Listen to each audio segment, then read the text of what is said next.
What's up and welcome to the single player experience. I'm your host Sebastion Mauldin, and in this episode, I'm talking about Madden 23. We all know and have played a Madden game before. Let's be real about it, even non-football fans have tried it at least one time. It's just simply iconic in video games. However, over the years, there's also been complaints that the series has become stagnant and stale, that the franchise is lacking any real improvements year after year. Well, this year the marketing push for the game promised real change. They promised a real massive step forward for the franchise. At least that's what they advertised.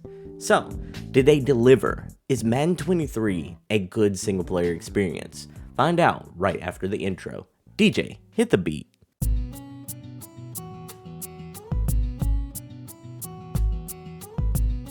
This is the Single Player Experience, the podcast that helps single-player gamers manage their video game backlog. I'm your host, Sebastion Mauldin, and my main quest is to help you manage your ever-growing video game backlog by letting you know which single-player games are worth your time and money so that you can have the best single-player experience. Now, without further ado, let's start the show. DJ, cut the beat. I sluggishly sat up and got off the turf, a place that I had sadly become familiar with over the last 20 minutes. I hear the whistle signaling that we've used our first timeout of the second half. I jogged over to the sideline straight up to our coach. Coach looks me dead in the eyes and says, "Look, I'm not going to lie to you. I get it, you're tired. You've been sacked 5 times tonight. But tonight, despite all that, we're only down 4 points. We can still win this, and you got to get us there. The season's on the line. We lose this, we go home, and we watch the playoffs. Go make something happen." It's 3rd and 6 on our 40-yard line. 38 seconds to go in the game. We got the ball. I know we can do this. I tell my team to play, and we all line up. I wait for everyone to get set, and then I start to play. Hike! I drop back, scanning my reads, praying that my receivers would get open. No, they were all covered. One of the defensive backs breaks free and hauls ass towards me. I sidestep him, avoiding the sack, and take off up the field towards the right sidelines. My tight end comes up and blocks the guy in front of me. I get to about the 25-yard line before I'm pushed out of bounds. That play didn't go according to plan at all. No, it was an utter disaster that we kind of made some gold out of. Thankfully though, we still have about 18 seconds left.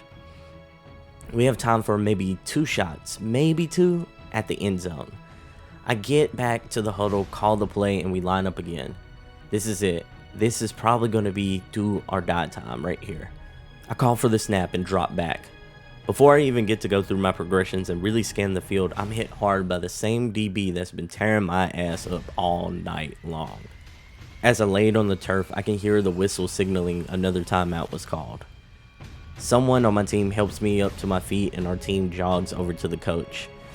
I hear the play call, but ignore the inspirational speech that coach is putting out there. Hopefully it inspires the O-line to finally protect my ass because damn, I've been getting hit all night. So as we march back onto the field, I couldn't help but think that it's probably going to come down to this one last play. We got 10 seconds left on the 38-yard line. We got 1 timeout left and we're down by 4. We have to score a touchdown to win the game. So now it really is do or die time. We do a quick huddle. One of my rookie receivers looks me dead in the face and says, "I can bring us home, man. I can bring us home. Pass me the ball." I admire his guts and confidence, but it's hard to trust the guy since he's leading the league in drop passes. I tell everyone to play, ask the line to give me some time to actually do some work, and beg the receivers, absolutely beg them to get open.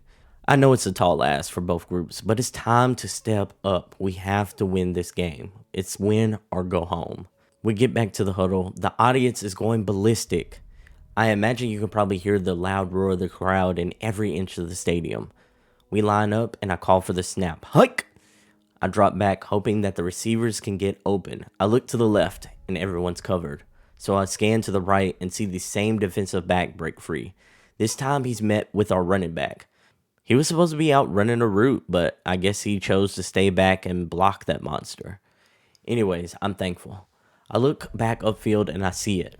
There he is. The same receiver that said, "Give me the ball." He's wide open in the end zone. Well, shit. Why did it have to be him, though? Well, he's open, so I launched the ball right at him, hoping that despite his history, he's going to come up big and make the catch that's going to win us the game. So, this is a story that I experienced playing Madden 23. Well, most of it is. No one really talked to me, but that's how I kind of imagined it went in my head. The marketing leading up to the game's release put a heavy emphasis on the game's new precision passing and Fieldsense features. So, do they really change the game that much? Is this the revolutionary change we've been hoping for with the Madden games? We're going to go into all that in this review of Madden 23, so let's talk about it. To answer the first question, these improvements do change the game substantially. In the NFL, quarterbacks not only have to pass the ball accurately, but attempt to place the ball in a position where only his receivers can make the catch. Being good at those skills reduces the risk of a pass being deflected or worse, intercepted. So the inclusion of precision passing in this year's Madden is kind of a big deal. Just like in the NFL, the precision passing feature in Madden makes a solid difference in the game overall. Albeit, there was a lesser version of this feature in previous installments, so this isn't quite as new as the franchise would lead you to believe. To use this feature, you first choose the type of pass you're going to do, aka like a lob pass, a straight bullet, a sidearm throw. You get it, you kind of choose the pass you want to do. Then you use the analog stick and then the on-screen meter to set up exactly where you're going to throw the ball. It's nice to have that freedom to decide where you're going to lead the receiver or throw towards his back shoulder. It's that kind of little details that makes this game kind of seem more realistic, and to be honest, this is a well thought out feature that could use a bit more polish visually to make it a bit more user friendly, but I gotta say, it's a solid first attempt. The Fieldsense feature is a completely different story though. Fieldsense is supposed to provide new branching animations with the goal of making the game more unpredictable. It has some new tackle animations for more realistic hits. It also is beneficial on offense with new animations to help break tackles and run the ball in a more realistic manner. It's a good idea, but often the results are a bit janky and robotic visually. This seems like a very good idea that has potential, and I'd like to see where it goes in the future, but right now it feels like this is an idea that needs more time to be as good as it needs to be. Now let's talk about the game modes. Right off the bat, I just want to say that I will not be reviewing or providing any insight into the Ultimate Team mode. I don't play these modes in games, so I can't speak to the quality or improvements of this year's Ultimate Team mode, to be honest. I'm the type of gamer that cringes at microtransactions, and modes like these often encourage those, so that's not really my cup of tea. The franchise mode, on the other hand, which is the mode that I play the most of in games like these, in all sports games to be honest, was given much needed improvements this year. The addition of free agent logic was a much needed feature. It's great that the free agents now consider things like whether or not a team is actually going to be a contender, the money aspect, and how well they're going to actually fit on a team. Another welcome addition is the new scouting info that we get in the game. Before, scouting was really just surface level, but here you can scout talents from regions and get a lot more useful information about a potential prospect. The assistant coaches and the coordinator system needs work and attention in this mode though. They play a huge role, an absolutely massive role in the NFL, but Madden hasn't quite reflected that in the game yet. Now let's talk about the face of the franchise mode, which was also given some small improvements. Most of the poorly done cutscenes are gone, and instead the game places you in the action a lot more, which is a welcome change. The emphasis is on playing more football and earning more XP to grow your player. This is a much needed step in the right direction. There are certain things like the drive objectives that feel poorly thought out, but this mode is starting to go in the right direction here. Here are some overall flaws with this year's Madden. First of all, the game seems lacking content-wise compared to some of the other sports games like MLB The Show and NBA 2K23. When you compare what NBA 2K is doing with this year's Jordan challenges, with its My Career mode, and its My Era's franchise mode, Madden just simply pales in comparison.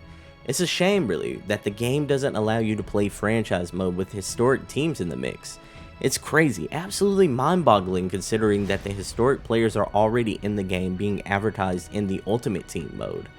Next year's Madden should really copy NBA 2K's My Era mode and add some more depth to their franchise mode.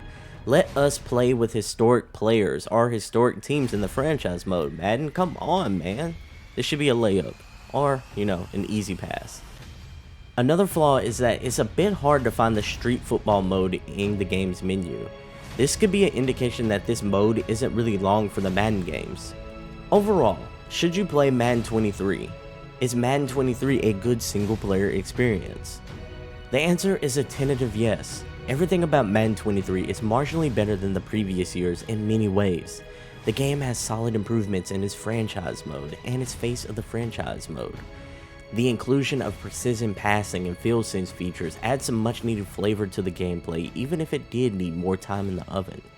So yeah, this is the best Madden in years, but overall it does seem like a small step forward rather than the 40-yard dash that fans were hoping for. In this show, we practice the 10 games backlog rule. In this practice, you log down 10 games. Those games are going to be your video game backlog. To be as productive as you possibly can be, we recommend that you only play 3 games at one time. One single player narrative game, one game that's going to be your chill and relax game, and another game that's going to be your palate cleanser game, which is a game that you play when you're not in the mood for your other narrative games. When you complete or get tired of one game, it leaves the backlog list. Then you decide which new game is added to the list, and which game on the list advances to your active 3 games. So where should Madden 23 fit in your video game backlog? This is a game that should be in your chill and relax spot unless you're a massive fan of sports games and you happen to play Madden all the time. Madden doesn't really have much of a narrative and there's technically no end to the game. As a result, it isn't a game that you can just beat and move on from, so I'd recommend that you just have this in your chill and relax spot as a game that you play just to kind of, keep your mind off of things, and that's the place I'd recommend it for in your video game backlog. So, that is the game recommendation of the week that you should consider adding to your backlog list. If you want me or my community of gamers to give you feedback on your backlog list, then join us in the Single Player Experience Discord server. Once you're in, feel free to share your video game backlog list, or talk about good single player game experiences that you've had lately. The link to join the free Single Player Experience Discord server is in the show notes. Thank you so much for listening to today's episode, and I hope to catch you in the next one. Peace.